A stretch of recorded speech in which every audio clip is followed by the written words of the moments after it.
Pakistan, Saudi अरब और तुर्की के दरमियान तारीखी बाहमी दिफाई मुआहदे पर मुल्क भर में जश्न का समा।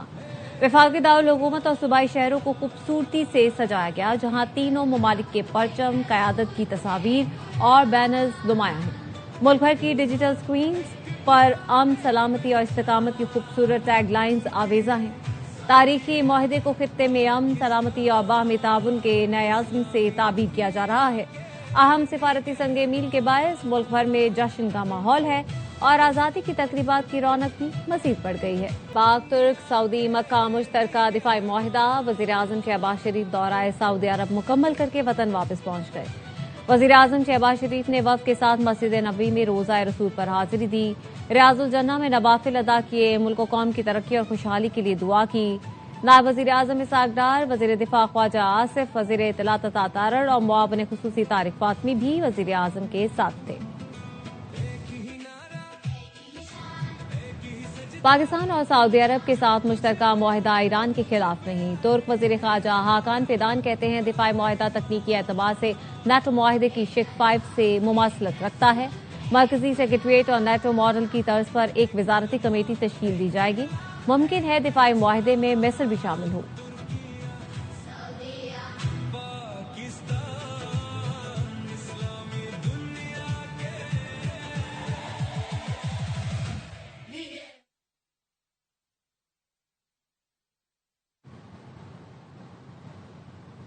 अमरीकी महकमा दिफा ने ईरान जंग में हथियारों के ज़खायर में कमी के बायस दिफाई कंपनियों को असलहे की पैदावार बढ़ाने की हिदायत की है।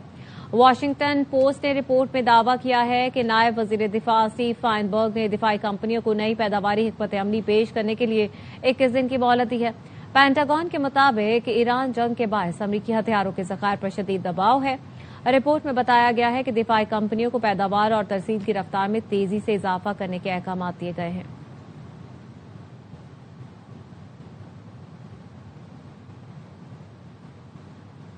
ईरान ने आबनाए हुर्मुज़ से ज्यादा तेल की तरसील की इजाजत देने से आगाह किया है। नायब अमरीकी सदर जेडी वेंस का दावा। जेडी वेंस ने मीडिया से गुफ्तगू में कहा, उम्मीद है खलीज से उतनी ही मिकदार में तेल और गैस की तरसील होगी जितनी तनाज़ा शुरू होने से पहले हो रही थी। खलीजी इत्तेहादी भी यही चाहते हैं। हम बातों पर नहीं, अमली इक़दाम पर यकीन रखते हैं। ईरानी निज़ाम में कुछ लोग आबनाए हुर्मुज़ से गुजरने वाले जहाजों से फीस लेने की बात कर रहे हैं। ईरानी हुकाम ने बताया है कि आबनाए हुर्मुज़ पर फीस आयद करने का इनका कोई मंसूबा नहीं। देखते हैं अमली तौर पर क्या होता है। Well, our expectation is you're going to see the same amount of oil and gas come out of the Gulf that you saw before the conflict started.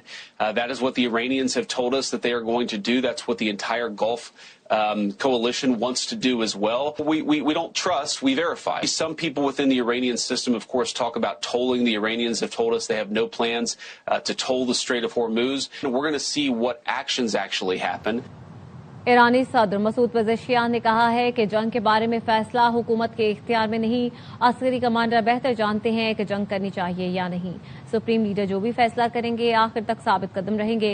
ईरानी सदर ने मजीद कहा, मुमकिन है किसी दिन उन्हें भी शहीद कर दिया जाए। अगर ऐसा हुआ तो ठीक है।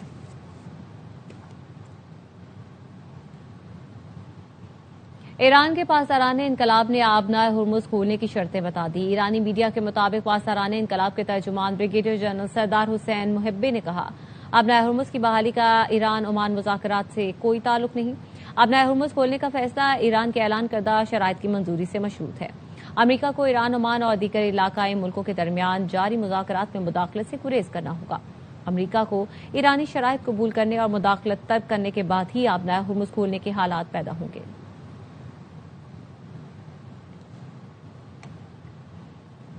सऊदी वजारत खारजा ने अक़वाम मुत्तहिदा सलामती कौंसिल के अरकान की जानिब से हूसी मलेशिया के हमलों की मज़म्मत के बयान का खैर मकदम करते हुए कहा है कि हूसियों ने 13 जुलाई से सऊदी अरब पर मिसाइल हमले किए। 22 जुलाई से तिजारती बहरी जहाजों को भी निशाना बनाया जा रहा है। सऊदी वजारत खारजा ने आलमी बरादरी पर जोर दिया कि सलामती कौंसिल की मुतल्लिका करारदादों पर मौसर अमल दरामद यकीनी बनाया जाए। वजारत ने करारदाद 2216 के तहत यमन की खुद मुख्तारी, वहदत और इलाकाई सालमियत के एहतराम और खित्ते की सलामती और इस्तेहकाम को खतरे में डालने वाली कार्रवाइयों की रोकथाम पर भी जोर दिया। सऊदी अरब ने जहाजरानी की आजादी और समंदरी रास्तों के तहफ्फुज़ के अज़्म का इआदा करते हुए कहा कि वह अपनी सलामती, खुदमुख्तारी और शहरियों के तहफ्फुज़ के लिए किसी भी हमले के खिलाफ तमाम जरूरी इक़दाम उठाएगा। वज़ारत ख़ारजा ने यमन में अमन के क़याम के लिए बैनुल-अक़वामी कोशिशों और यमन की कानूनी हुकूमत के मुस्तकिल हिमायत का भी इआदा किया। पुनेर में देरीना दुश्मनी पर फायरिंग, खातून समेत 3 अफराद जहां बहक 2 जख्मी हो गए। पुलिस हुकाम के बुनेर के इलाके नवाकले डगर में मुल्जिमान ने फायरिंग करके मां, बेटे और भतीजे को कत्ल कर दिया। फायरिंग के बाद मुल्जिमान मौके से फरार हो गए। पुलिस ने वाक़े का मुकदमा दर्ज करके मुल्जिमान की गिरफ्तारी के लिए कार्रवाई शुरू कर दी है। कराची के इलाके इत्तिहाद टाउन में मुसल्लम मुल्जिमान ने फायरिंग करके नौजवान को कत्ल और बाप, मां और भाई को जख्मी कर दिया।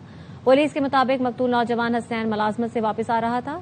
2 मुल्जिमान नौजवान का ताकुब करते हुए घर तक पहुंचे। घर की दहलीज पर पहुंचते ही मकतूल और मुल्जिमान के दरमियान लड़ाई हुई। मुल्जिमान की फायरिंग से 22 साला हसनैन ने मौके पर ही दम तोड़ दिया। मकतूल का भाई इस्माइल और वालिदैन फायरिंग से जख्मी हुए।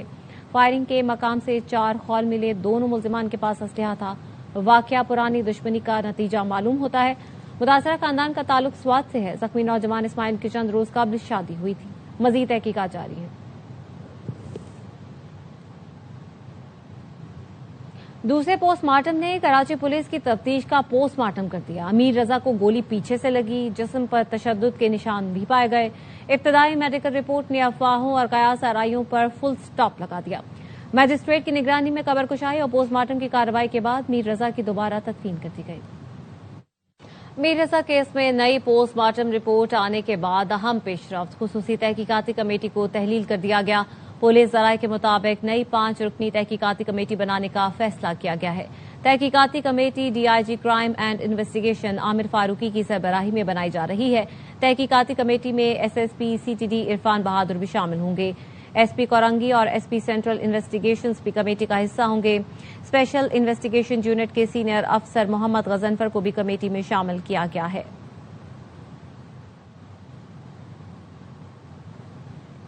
मीर रजा के अहले खाना के वकील जबरान नासिर कहते हैं पुलिस हुकाम तफ्तीश नहीं कर रही, मुतासरा खानदान को हिरासा कर रही है। अपने दफ्तर में बिठाकर बार बार कहती है हमारा तजुर्बा है, आपके बेटे ने खुदकुशी की है।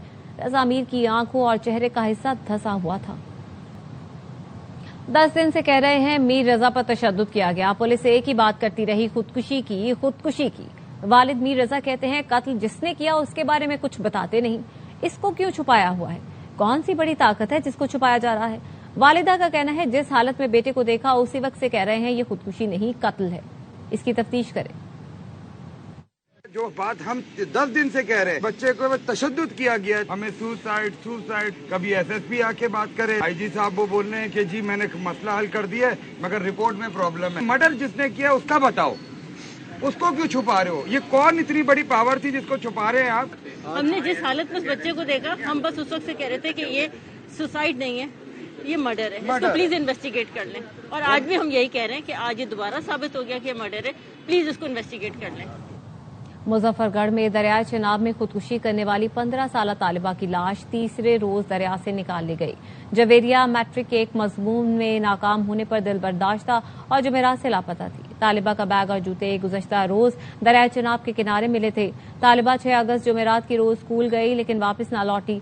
जवेरिया घर से जाते हुए सोने की बालियां घर में उतार कर गई।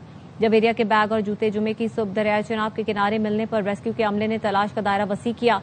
2 रोजा ऑपरेशन के बाद तालिबा की लाश दरिया में तलाश कर ली गई। रेस्क्यू ने तालिबा की लाश उसके बुरसा के हवाले कर दी।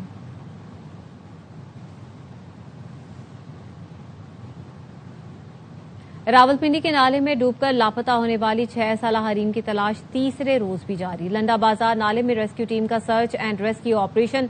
रेस्क्यू के मुताबिक सर्च टीमें नाला लई में सर्च करते हुए गुलिस्तान कॉलोनी लाइन नंबर 3 से मुल्हिका हिस्से तक पहुंच गई। हुकाम के मुताबिक इस वक्त 2 वाटर रेस्क्यू टीमें गुलिस्तान कॉलोनी लाइन नंबर 3 से मुल्हिका नाला लई में लाइन सर्च कर रही हैं। मौजूदा सर्च प्वाइंट सवा के संगम से तकरीबन 3 किलोमीटर दूर है।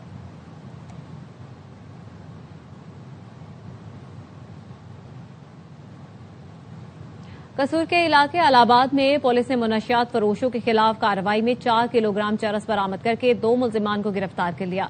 पुलिस के मुताबिक रसूलपुर के इलाके में कार्रवाई के दौरान रियाज नामी मुल्जिम को तकरीबन 2 किलोग्राम चरस समेत गिरफ्तार किया गया।